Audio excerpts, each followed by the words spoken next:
എന്താണ് പൊങ്കാല എന്നറിയാമോ? പഞ്ചഭൂതാത്മകമായിട്ടാണ് പൊങ്കാലയെ പ്രതിനിധീകരിച്ചിരിക്കുന്നത്. പുതിയ മൺകലം പ്രപഞ്ചത്തെയും, അരി അഹം എന്ന ഭാവത്തെയും, ശർക്കര ആനന്ദവും, നാളികേരം പഞ്ചകോശ നിർമ്മിതമായ ശരീരത്തെയുമാണ് പ്രതിനിധീകരിക്കുന്നത്.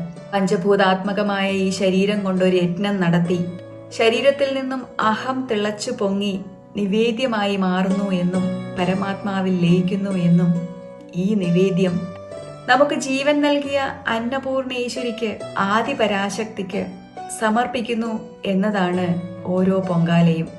അന്നമെന്ന ബ്രഹ്മത്തെയും, അഗ്നി എന്ന തേജസ്സിനെയും, സൂര്യൻ എന്ന തേജസ്സിനെയും അറിയുക, ആരാധിക്കുക.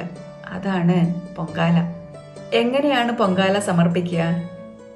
പൊങ്കാല സമർപ്പിക്കുന്നതിന് വ്രതശുദ്ധി വളരെ പ്രധാനമാണ്. ആറ്റുകാലമ്മയ്ക്ക് കാപ്പ് കെട്ടുന്ന ദിനം മുതൽ